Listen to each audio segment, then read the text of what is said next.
दोस्तों आज हम बात करने वाले हैं जिया टेलीस्कोप के बारे में।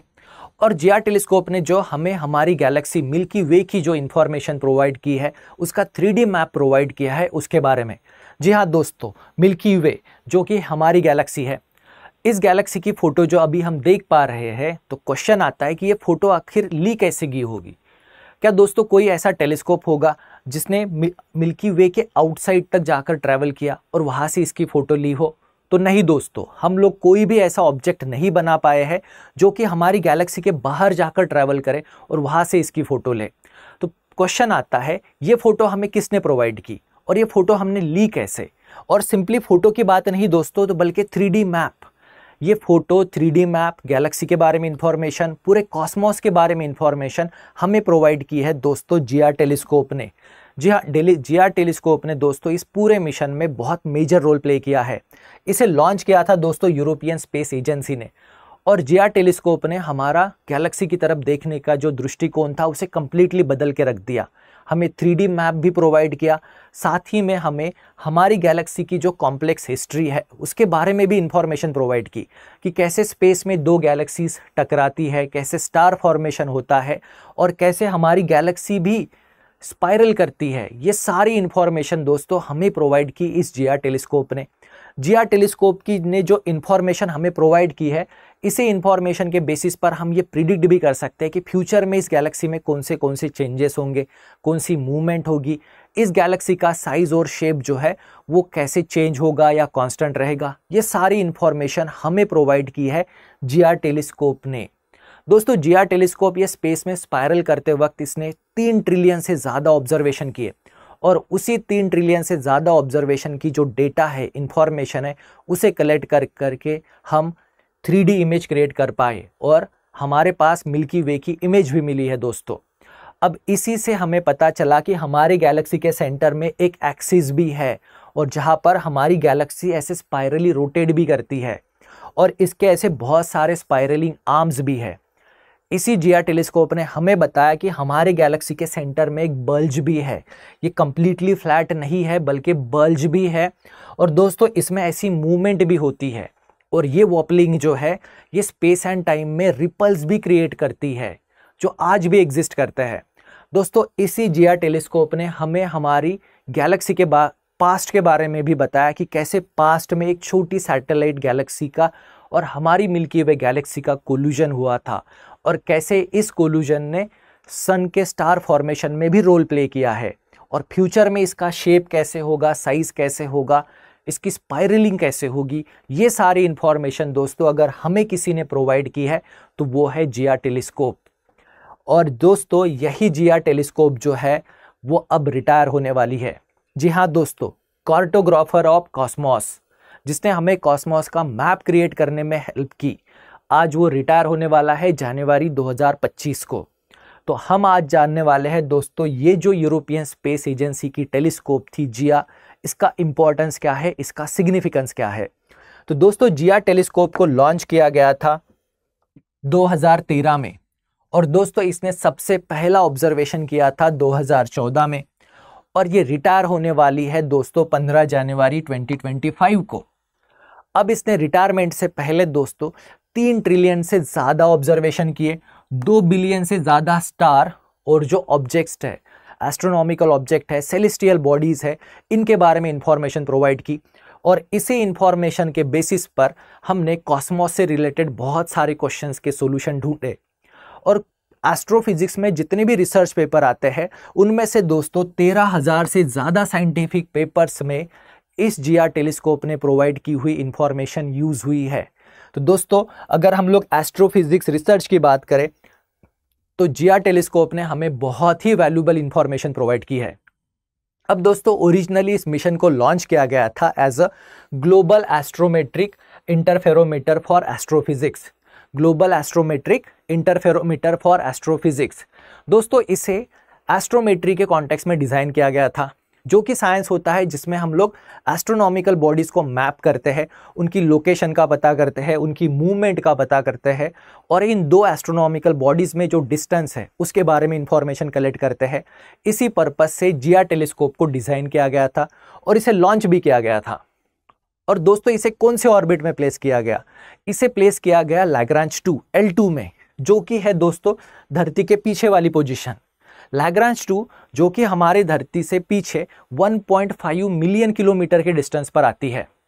अब इस लैग्रांज 2 की स्पेशलिटी क्या है? तो दोस्तों लैग्रांज 2 जो है ये जिया टेलीस्कोप को एक क्लियर व्यू प्रोवाइड करता था कॉस्मोस की इमेजिंग करने के लिए, जहां पर जो जिया टेलीस्कोप है उसकी फोटोज जो है वो ना सन के वजह से एब्स्ट्रैक्ट होती है, ना मून के वजह से एब्स्ट्रैक्ट होती है, ना अर्थ के वजह से एब्स्ट्रैक्ट होती है, जहां पर रह के जिया टेलीस्कोप क्लियर कट इमेजेस ले सकती थी। और इसी L2 लोकेशन में रहते हुए दोस्तों जिया टेलीस्कोप ने 3 ट्रिलियन से ज़्यादा ऑब्जर्वेशन किए हैं।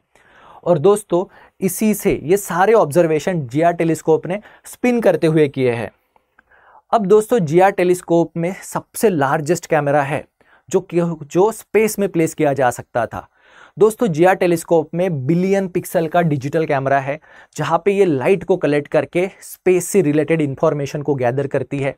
साथ ही में दोस्तों इस जिया टेलीस्कोप में 3 इक्विपमेंट भी रखे थे, जिनमें था दोस्तों एक एस्ट्रोमीटर, फोटोमीटर और स्पेक्ट्रोमीटर। इन तीनों इंस्ट्रूमेंट ने भी इस इंफॉर्मेशन को कलेक्ट किया, प्रोसेस किया और उसे वापस सेंड कर दिया धरती पर। अब दोस्तों जिया टेलीस्कोप ने ही हमारा व्यू चेंज कर दिया मिल्की वे गैलेक्सी की तरफ देखने का। जैसे कि इसी से हमें पता चला कि हमारी गैलेक्सी के ऐसे मल्टीपल आर्म्स है और हमारी गैलेक्सी में एक सेंट्रल एक्सिस भी है जिससे ये स्पाइरल भी होती है। इसी से हमें पता चला कि हमारी जो गैलेक्सी है इसके सेंटर में एक छोटा सा बल्ज भी है जिससे वोपलिंग भी क्रिएट होती है, और ये फ्लैट डिस्क नहीं बल्कि ये चेंज भी होती है। और दोस्तों ये सब हुआ था क्योंकि पास्ट में हमारी गैलेक्सी का एक छोटे सैटेलाइट गैलेक्सी के साथ कोलिजन हुआ था, जिसके वजह से ये बल्ज क्रिएट हुआ और इसी से वुपलिंग्स भी क्रिएट हुई। और ये जो वुपलिंग्स है दोस्तों ये आज की डेट में भी टाइम स्पेस शीट में रिपल्स क्रिएट करती है। Ripples time and space sheet में इसके वजह से आज भी रिपल्स होते हैं, और यही हमें बताते हैं कि हमारी मिल्की वे गैलेक्सी की पास्ट जो है वो बहुत कॉम्प्लेक्स और डायनामिक है। तो दोस्तों हमारी गैलेक्सी मिल्की वे जो है ये इस तरह से स्पेस में उपलिंग भी करती है, स्पाइरल भी करती है सेंट्रल एक्सिस के हिसाब से। तो दोस्तों ये सारी वैल्यूएबल इंफॉर्मेशन भी हमें जिया ने प्रोवाइड की है। तो दोस्तों आप ही बताओ जिया टेलीस्कोप कितनी इंपॉर्टेंट है। और जिया टेलीस्कोप ने दोस्तों एक new type of black hole की डिस्कवरी में भी रोल प्ले किया था। जनरली ब्लैक होल की डिस्कवरी हम लोग करते हैं दोस्तों जो black hole gravitational effect create करते हैं उनके हिसाब से, या जब कोई भी ऑब्जेक्ट को स्पाइरलिंग करते हैं उस टाइम पर दोस्तों जो लाइट इमिट होती है उनसे हमें ब्लैक होल के बारे में पता चलता है। पर जिया टेलीस्कोप ने दोस्तों धरती से सबसे क्लोजेस्ट जो ब्लैक होल है उसके बारे में हमें इंफॉर्मेशन प्रोवाइड की। और ये ब्लैक होल की स्पेशलिटी ये है कि धरती से क्लोज जो ब्लैक होल है ये कंप्लीटली ब्लैक है और ये सबसे क्लोजेस्ट है। और दोस्तों जिसे सिर्फ ग्रेविटेशनल इफेक्ट से पता किया जा सकता था वो भी इंफॉर्मेशन हमें प्रोवाइड की है दोस्तों जिया टेलीस्कोप ने। जी हाँ दोस्तों जिया टेलीस्कोप, और ये जिया टेलीस्कोप दोस्तों रिटायर हो रही है 2025 में, और इस जिया टेलीस्कोप को सक्सेसफुली पैसिवेटेड किया गया। पैसिवेटेड मतलब दोस्तों इस जिया टेलीस्कोप में जो भी इंटरनल फ्यूल बचा था वो पूरी तरह एग्जॉस्ट हो चुका है, मतलब जिया टेलीस्कोप फिर से रिबूट नहीं हो सकती। और इसके थ्रस्टर्स को लास्ट टाइम यूज किया गया इसे सन सिंक्रोनस ऑर्बिट में प्लेस करने के लिए। अब ऐसा क्यों? तो दोस्तों GR2 जहाँ पे लैग्रांज 2 में प्लेस्ड है वहाँ की स्पेस जो है उसे खाली करना होगा ताकि फ्यूचर में जो स्पेस मिशन आए उस प्लेस पर उन्हें पुट किया जा सके। इसीलिए लास्ट टाइम इसके थ्रस्टर को ऑन किया गया और इसे रिटायरमेंट ऑर्बिट में सन वाली ऑर्बिट में प्लेस कर दिया गया। तो दोस्तों इस तरह से हमारी वैल्यूएबल जिया टेलीस्कोप जो है वो रिटायर हो गई है। जिया टेलीस्कोप की लीगेसी बहुत बड़ी है। इसने जो भी इंफॉर्मेशन प्रोवाइड की उसके बेसिस पर दोस्तों आज हम लोग कॉस्मोस के बारे में बहुत कुछ जानते हैं। पर आपको जानकर शॉक होगा कि जिया टेलीस्कोप ने जितनी भी इंफॉर्मेशन कलेक्ट की है वो सारी की सारी अभी तक रिलीज नहीं हुई है। इनफैक्ट बहुत सारी इंफॉर्मेशन तो अभी भी डाउनलोड होना बाकी है। आने वाले 5 से 6 सालों तक ये इंफॉर्मेशन पब्लिक डोमेन में रिलीज कर दी जाएगी, जिससे आने वाले दशकों तक 1 या 2 दशक तक हम लोग और नई डिस्कवरीज करेंगे बेस्ड ऑन ये जो इंफॉर्मेशन आई है उसे प्रोसेस करके। तो दोस्तों जिया टेलीस्कोप की लीगेसी बहुत बड़ी है और इसी ने हमारी कॉस्मोस से रिलेटेड अंडरस्टैंडिंग को भी चेंज किया है।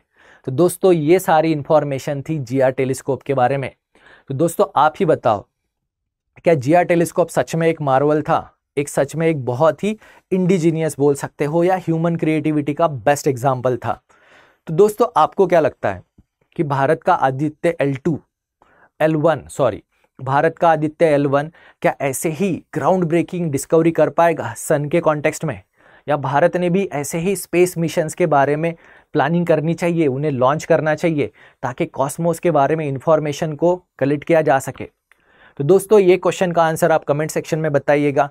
इस वीडियो को लाइक और शेयर करना मत भूलना। और दोस्तों जाने से पहले मैं आपको स्टडी IQ PCS के निश्चय 10 बैच के बारे में बता दूं। दोस्तों स्टडी IQ निश्चय 10 बैच लेकर आया है जो स्टार्ट होगी 7 अप्रैल से। तो दोस्तों 7 अप्रैल से पहले जल्दी से जल्दी हमारी बैच में इनरोल हो जाइए। अगर आप स्टेट PCS ऑफिसर बनने का सपना देखते हो, अगर आप यूपी से हो, बिहार से हो, उड़ीसा हो, आसाम हो, वेस्ट बंगाल हो, पंजाब, हरियाणा, मध्य प्रदेश या महाराष्ट्र, इनमें से किसी भी स्टेट से आप बिलोंग करते हो और उस स्टेट में PCS ऑफिसर बनना चाहते हो, दोस्तों निश्चय 10 बैच एक परफेक्ट बैच है जहां पर हम आपकी पूरी डिटेल में प्रिपरेशन कराते हैं। बेसिक फाउंडेशन से लेके प्रीलिम्स, मेंस, तीनों फेजेस की प्रिपरेशन होती है। डेली आपकी 3 घंटे की लाइव क्लास होगी शाम को 6 बजे से, और ये क्लास होगी दोस्तों बाइलिंगुअल फॉर्मेट में, हिंदी और इंग्लिश दोनों लैंग्वेज में आपको पढ़ाया जाएगा। और मान लो अगर आप क्लास अटेंड नहीं कर पाए या आप वर्किंग हो, उस केस में भी दोस्तों ये क्लास रिकॉर्डेड फॉर्मेट में अवेलेबल रहेगी, जिसे आने वाले 2 सालों तक आप कभी भी देख सकते हो। हर क्लास के बाद दोस्तों आपको हैंड रिटन नोट्स प्रोवाइड किए जाएंगे, क्रक्स मटेरियल प्रोवाइड किया जाएगा, और दोस्तों आपको 1-on-1 पर्सनल मेंटरशिप भी असाइन की जाएगी। इतने सारे फीचर वाली ये बैच है दोस्तों जहां पर प्रीलिम्स और मेंस दोनों की प्रिपरेशन होती है। हर लाइव क्लास के बाद आपको एक मेंस का क्वेश्चन दिया जाएगा डिस्क्रिप्टिव आंसर लिखने के लिए, और उस आंसर को चेक करके भी आपको दिया जाएगा ताकि आपकी प्रीलिम्स और मेंस की तैयारी जो है दोनों साथ ही में हो। तो दोस्तों इतनी फीचर वाली निश्चय 10 बैच जो है बहुत ही रीजनेबल रेट में आपके लिए अवेलेबल है। आपको बस एडमिशन लेते वक्त मेरा कोड जो है PSK लाइव, इसे इस्तेमाल करना है। अगर दोस्तों आप इस कोड को इस्तेमाल करते हो तो आपको ये बैच सिर्फ और सिर्फ 11,999 में अवेलेबल हो जाएगी। तो दोस्तों अपने सपने की तरफ जाने का रास्ता जो है उसकी पहली स्टेप है निश्चय 10 बैच। तो दोस्तों जल्दी से जल्दी हमारी निश्चय 10 बैच में इनरोल हो जाइए। और दोस्तों आप मुझसे कनेक्ट भी हो सकते हो मेरे टेलीग्राम चैनल पर। आप इस QR कोड को भी स्कैन कर सकते हो या आप सर्च भी कर सकते हो प्रफुल्ल के SNT। इस चैनल पर मैं आपको ऐसे ही साइंस से रिलेटेड वीडियोस और इन्फॉर्मेशन प्रोवाइड करता हूँ। साथ ही में मैं डेली आपको साइंस टेक से रिलेटेड करंट अफेयर भी प्रोवाइड करता हूँ। अब ये जो वीडियोस हम देख रहे हैं दोस्तों, ये हमें एग्जाम के हिसाब से भी इम्पॉर्टेंट है और इन्फॉर्मेटिव भी है। तो दोस्तों ऐसे ही वीडियोस को देखने के लिए हमारे चैनल पर रोज मिलते रहेंगे हम। तब तक के लिए best of luck and thank you very much.